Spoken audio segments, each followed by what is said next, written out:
लाइबा सबा 8 कर juice P रही थी। समीर को आता देखकर सलाम करने लगी। समीर ने इसके सलाम का जवाब दिया।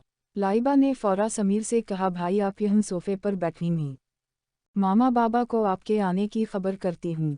लाइबा वहाँ से चली गई और समीर मोबाइल निकालकर गेम में मसरूफ हो गया। लाइबा माँ बाप के कमरे पर दस्तक देने लगी। मामा वो समीर जीजो आए हैं। अंदर से आवाज़ आई, हम इसे बैठाओ, हम लोग आते हैं। ओके मामा। लाइबा का जूस का गिलास अब तक हाथ में ही मुँह था और जाकर बैठ गई। भाई आप ही को भी ले आते, इन्हें क्यों नहीं लाए? मैंने बोला था पर इसे पार्लर जाना था तो फिर मैं लेट हो जाता। अच्छा चलो ठीक, और वलीमा किस होटल कर रहे हो? बस आपके बाबा आ जाएं वही पूछकर बुकिंग करने चला जाऊंगा। अच्छा मैं आपके लिए जूस चाय लेकर आती हूँ। नहीं नहीं, मैं अभी अभी बहुत हेवी नाश्ता करके आ रहा हूँ। इतने में रफ़िया भी आ गई। समीर उठकर इन्हें सलाम करने लगा। रफ़ी ने सलाम का जवाब देकर हाथ से बैठने का इशारा किया। इतने में नासिर बलोच भी आ गए। समीर ने इन्हें भी अदब से उठकर सलाम किया। नासिर साहिब ने खानसते हुए सलाम का जवाब दिया और बैठने का बोला। रफ़िया ने लाइबा की तरफ दहका और बोली, जाओ बेटा भाई के लिए कुछ खाने को लाओ। अरे नहीं मामा, मैं यहाँ बस होटल का पूछने आया हूँ, कुछ खाने पीना नहीं। और हाँ, आज आपकी बेटी ने हेवी नाश्ता करवा दिया, अब कोई गंजिश नहीं है। लाइबा हंसते हुए बोली, आप और नाश्ता अफिफ, यहीं तो नखरे निकाल कर भी दो तो खाती ही थी, ना कोई काम करती। यहीं तो अठटी लेट थी, वहाँ आपको नाश्ता भी करवा दिया। सुनकर हैरानी हो रही। सब हंसने लगे। बेटा शादी हो जाए तो लड़की की फिर जिम्मेदारी बढ़ जाती है। कल समीर ने इसका ख्याल रखा, आज इसने इसका ऐसे ही जिंदगी चलती है। लाइबा बोली, अब तो मुझे आप ही से मिलना होगा। हा हा हा, हम क्यों नहीं, शाम में आकर मिल लेना। सब बातें कर रहे थे, फिर नासिर बलोच ने कहा, बेटा बीबी की शादी हाल कैसा रहेगा? समीर ने नासिर बलोच की तरफ मुतवज्जे होकर बोला, जी जी मैं भी वही वाला सोच रहा था, वो मुनासिब रहेगा। लाइबा ने सुना तो खुशी से बोली, वाओ बीबी क्यू वाले में तो छोटी छुई दुकानें भी बनी हुई हैं, इसका मतलब मैं वहाँ से शॉपिंग भी कर सकूंगी। रफ़ी ने लाइबा को देखा और बोली, हद है, अभी तो शादी की इतनी सादी शॉपिंग की और अब फिर शॉपिंग का सोच रही हो? तुम्हारा तो घूमना फिराना शॉपिंग से तो दिल भरता नहीं है, बस मौका चाहे तुम्हें। लाइबा मुँह को देखकर हंसने लगी और मिना बनाकर बोली, बाबा देखी ना मामा को, अब मैं घर में एक ही बची हूँ तो मुझे भी नहीं करने देंगे। अरे बेगम छोड़ो ना, बची है मेरा बच्चा, मेरी जान है। लाइबा फौरा आठ कर बाबा की साइड जाकर बैठ गई और हाथ बढ़ाकर मेज से सेब उठाकर खाने लगी। सब मजीद बातचीत करते रहे। अंडर स्कोर जमीला गलशीर के साथ शॉपिंग करने चलेगी। शॉपिंग करके पाकीज़ा की तरफ यूनी में चली गई। युगे पाकीज़ा हाफ दिन की छुट्टी लेकर इनके इंतज़ार में ही थी। जैसे ही गलशीर ने कार रिकी, पाकीज़ा फौरा आकर बैठ गई। जमीला ने पूछा, ज़्यादा देर तो नहीं खड़ा रहना पड़ा? नहीं मामा, बिल्कुल अभी बाहर आई हूँ। अच्छा चलो शक्र है। इस तरह दोनों में बेटी नजू के घर की तरफ रवाना होगी। वहीं जैसे पहुंची तो कार से उतरी पाकीज़ा ने कहा, मामा आप रहीने भी सामान में उठा लेती हूँ। चचा आप यही इंतज़ार करें, हम कुछ देर तक वापस आते हैं। अच्छा बेटा, मैं साइड में कार पार्क करके इंतज़ार करता हूँ। दोनों दरवाज़े पर पहुंचकर बल्कि अंदर से गुलबानो पूछा और फिर दरवाज़ा खोलकर इन्हें अंदर लेगी। ड्राइंग रूम में बेटा कर बोली, आप बैठी, मैं बेगम साहिबा को भेजती हूँ। गुलबानो ने जाकर नजू का दरवाज़ा बजाया तो नजू ने कहा, कौन है, आ जाओ। बेगम साहिबा आपकी भाभी और उनकी बेटी आपसे मिलने आई हैं। मैंने इन्हें ड्राइंग रूम में बैठा दिया है। अच्छा तुम इनके लिए कोई ठंडा लेकर आओ और बहू को भी खबर कर दो, वो भी आ जाए। जी मैं अभी जाकर छोटी बेगम को बताती हूँ। नजू बेड से उठकर कपड़े दरअसत करती दोपट्टा लेती हुई ड्राइंग रूम की तरफ चल दी। पाकीज़ा इधर उधर देखकर मुझसे पूछने लगी, मामा आप तो थक गई होंगी, पहले शॉपिंग पर भी तो गई। नहीं बेटा थकी नहीं हूँ, बस प्यास लग रही है। जैसे इनकी मुलाजिमा आए तो मैं बोलती हूँ पानी लेकर आए। अरे मामा मैं जाकर ले आती हूँ ना। नहीं बेटा अच्छा नहीं लगता। इतने में नजू ने दरवाज़ा खोला और सुनकर बोली, अरे क्या नहीं अच्छा लगता? पाकीज़ा उठकर फूफू के गले मिलने लगी। जमीला भी सलाम करके गले मिली। तीनों बैठकर बातें करने लगी। कुछ देर गुजरी तो सना भी आ गई और इनको सलाम करके मिलने लगी। पाकीज़ा के पास बैठकर बातें करने लगी। बातों में जमीला जो गुफ्त लाई थी वो उठाकर नजू और सना को देने लगी और बोली ये समीर के लिए भी है। नजू ने अपना शापर सना को दे दिया। सना ने सब उठाकर मेज़ पर रख दिए। सना और पाकीज़ा बातें करने लगी और मोबाइल में शादी की तस्वीरों को देखने लगी। तब पाकीज़ा ने कहा भाभी आपकी कोई बहन है, इसका नाम मुझे ठीक से नहीं पता। हाँ लाइबा है मेरी छोटी बहन। क्यों किया हुआ? हाँ लाइबा याद आ गया, किया इसका भी कहीं रिश्ता कर दिया है? नहीं अभी तक तो नहीं किया। क्यों किया बात है? नहीं बस ऐसे ही पूछा। अच्छा और सुनाओ घर में सब कैसे हैं? और वैसे आपके घर में कौन कौन है? और भाभी में मामा बाबा और मेरा एक भाई ही हैं और 2 मुलाजिम हैं। बचपन से साथ हैं तो वो भी घर के अफराद की तरह ही हैं। ये तो बहुत अच्छी बात है। और तुम क्या करती हो? भाभी मैं यूनी में पढ़ती हूँ, भाई जॉब करता है। गुड। पाकीज़ा सना के और ज़्यादा पास होकर अपने मोबाइल से इसे बताने लगी। ये मेरे बाबा और ये भाई है। माशाअल्लाह बहुत अच्छी तस्वीरें हैं। इनको तो आप जानती ही होंगी, ये आइज़ा हैं। हम ये तो मेरी कज़न है, बहुत अच्छे से जानती हूँ। अच्छा भाभी आपकी बहन लाइबा क्या करती है? वो अभी एमके पेपर देकर फ्री है घर में। अच्छा अच्छा गुड। बातें करते फिर पाकीज़ा बोली मामा अब काफ़ी देर हो गई, चलना चाहिए। सना बोली अरे ऐसे कैसे जा सकते हो, खाना खाए बना। अरे भाभी भूख नहीं है सच में, और आपके साथ बहुत अच्छा वक्त गुजर गया, बहुत अच्छा लगा मुझे। मुझे भी। कुछ दिन से काफ़ी थकान रही, आपकी शादी मेहंदी जो अब तक नहीं उतरी, अब घर आराम करूंगी। नजू शादी मेहंदी का सुनकर एकदम बोली अरे जमीला तमी मेरे भाई ने बताया होगा वलीमे का। जमीला हैरानी से बोली किसका वलीमा और कब? अरे मेरे बेटे समीर का। और किसका? नहीं नहीं ने तो नहीं बताया। आज रात मेरे बेटे का वलीमा है। पाकीज़ा बोली आज रात हमें तो पता ही नहीं था, वरना वलीमे में ही मिलते आज। क्यों आप लोगों को समीर ने कॉल नहीं की? फूफू अगर आती तो बाबा या जीशान बता देते। अच्छा चलो अब मैंने तुम लोगों को दावत दे दी है। वैसे वलीमा होगा कहाँ?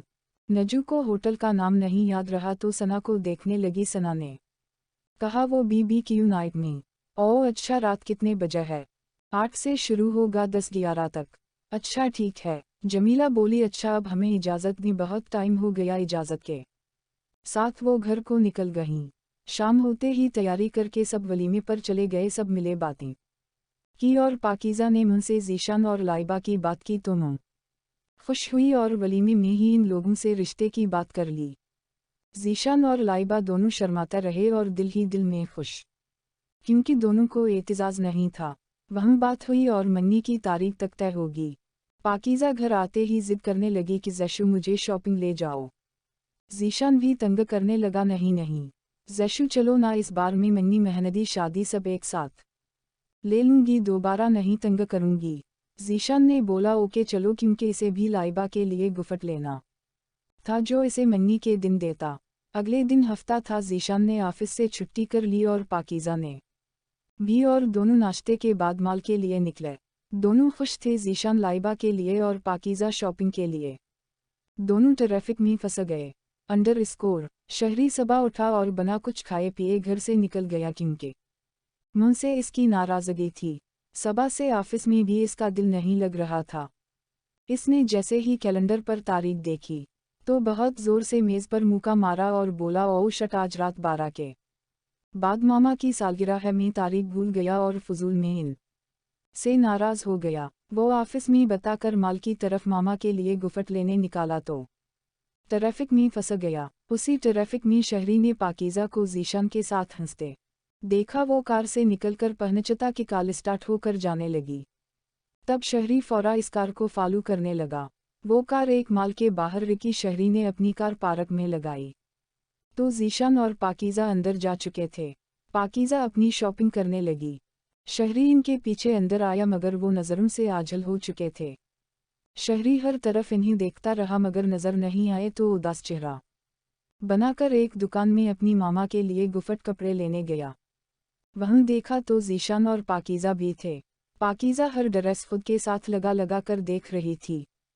जैशु ये देखो कैसा है। जीशान मिना बनाकर बोलता नहीं ये नहीं। अच्छा ये देखो निकाह के दिन के लिए।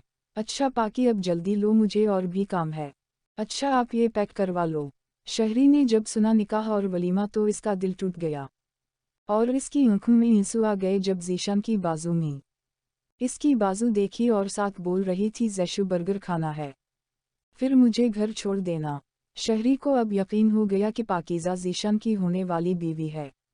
वो मुंह का जोड़ा लेकर वहां से निकल गया। गुफट कार में आकर ऐसे फनका जैसे बहुत टूट सा गया हो और कार को फुल स्पीड में 100 पर चला रहा था। साथिंग को सोच रहा था समंदर की तरफ निकल गया। वहां स्टीयरिंग पर हाथ मारा और एकदम ब्रेक लगाकर बहुत रोने लगा कि किसके लिए मुझसे रात बदतमीजी कर दी, वो किसी और की है और मैं इसके ख्वाब सजा बैठा। वो अपने बाल दोनों हाथों से पीछे करते अपने बाबा के 10 साल पहले बिछुड़ जाने का गम याद आ गया और मुंह पर किया गुस्सा सोचकर रोता रहा। या अल्लाह, मैंने तुमसे इस लड़की के लिए एक मुलाकात मांगी थी और तुमने ऐसी मुलाकात करवाई कि मुझे तोड़ दिया। मैंने जिंदगी में किसी को पहली बार इस नज़र से देखा, वो क्यों मेरे नसीब नहीं की। अंडरस्कोर शहरी को समंदर पर शाम से रात होने वाली हो गई। शबाना घर में अकेली बहुत ज़्यादा परेशान इधर उधर टहल रही थी और बेटे की राह देख रही थी। पता नहीं कुछ खाया भी होगा कि नहीं, अल्लाह जाने कदर चला गया। वो थककर सामने पड़ी कुर्सी पर बैठ गई और हाथ उठाकर खैरियत की दुआएं मांगने लगी। समंदर पर एक छोटा बच्चा शहरी के पास आया, मगर शहरी बहुत उदास अपने ख्यालों में गम था। अनकल, अल्लाह के नाम पर कुछ पैसा दे दी, मेरी मुँह बीमार है, दवाई लेनी है। शहरी को इसने हाथ से हिलाया तो शहरी ख्यालों से बाहर आया और आंसू अपने साफ करते हुए जेब में हाथ मारा। कुछ पैसा इस बच्चे को दे दिए और घड़ी पर नज़र मारी तो परेशान होकर उठा। कपड़े झाड़ने लगा। मुँह कितना परेशान हो रही होगी। फौरा आकर कार में बैठा और घर की तरफ कार भागा दी। घर आकर कार को अंदर किया और अपनी अदासी छुपा ली और मुँह को सलाम किया। शबाना ने जैसे ही आवाज़ सुनी अटकर गले लगा लिया और सर माथा चूमने लगी और दिल ही दिल में अल्लाह का शुक्र अदा करने लगी। खैरियत से घर आ गया। अरे मामा, क्या हवा है? मैं बिल्कुल ठीक हूँ, मुझे किया होना है। मुँह के आंसू साफ कर क्या गला लगा लिया।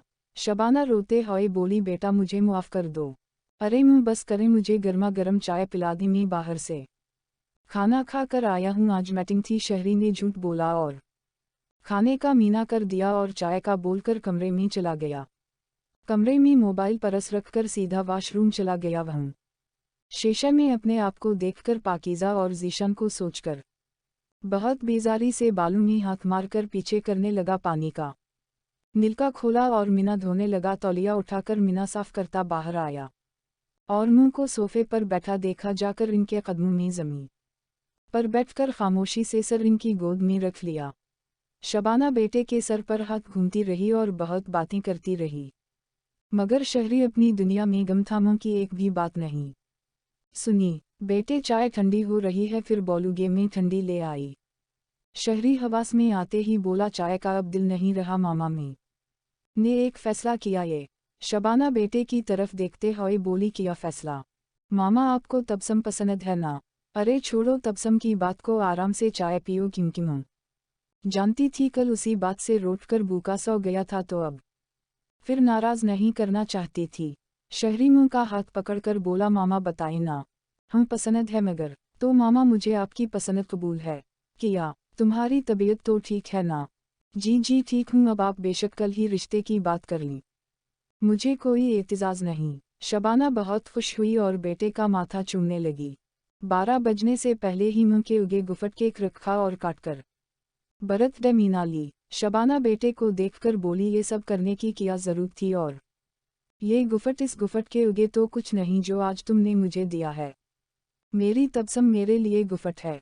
अरे मामा, आप बस खुश रहा करें और कल के लिए कान पकड़कर सॉरी करता हूँ। और फिर गले लग गया। इसका दिल आंसू से फिरकर बाहर छिलकने को था। वो दर्द छुपाकर बोला, मामा अब बहुत थक गया हूँ, अब मैं सोना चाहता हूँ, कल इंशाअल्लाह बात करेंगे। अच्छा बेटा, अब जाकर आराम करो। शहरी गुड नाइट बोलते ही रूम की तरफ चला गया और अंधेरा करके बेड पर लेट गया। पाकीज़ा और ज़ीशान इसकी आंखों के सामने घूमते रहे और इसके आंसू खुद आंखों से निकलकर कानों के पीछे जा रहे थे। कब सो गया पता नहीं चला। सबा शबाना नमाज कुरान से फारिग होकर बेटे के लिए नाश्ता बनाने लगी। कुछ देर बाद नाश्ता बन चुका था। वो बैठकर बेटे का इंतज़ार करने लगी। फिर आठ कर इसके कमरे की तरफ आई। कमरे में आकर सामने वाली खिड़की खोलने लगी और बोली लगी, शहरी बेटा उठो, सुबह होगी है, नाश्ता कर को ऑफिस नहीं जाना। शहरी मुर्दा लाश की तरह वही का वही सीधा पड़ा रहा। शबाना पास आकर इसके बाजू को हिलाते बोली, उठो। शहरी जैसे ही इसके बाजू को पकड़ा, बाजू बहुत गर्म था। शबाना ने फौरा इसके माथे को छूकर देखा, बहुत तेज बुखार में था। शबाना परेशान होते हुए फ्रीजर से ठंडा पानी निकालकर लाई, इस में कपड़ा भिगोकर इसके माथे पर पिटी करने लगी और साथ बोलती रही, शहरी उठो बेटा, आंखें खोलो। बुखार कुछ कम हुआ तो शहरी ने आंखें खोलकर मुंह को देखा तो मुस्कुराने लगा, तो मुंह ने इसके गीले बाल पीछे करते हुए मुस्कुराई और अल्लाह का शुक्र करने लगी। शहरी पहले जैसा ना था, उदास उदास रहने लगा और मुंह से छप कर सिगरेट भी पीने लगा।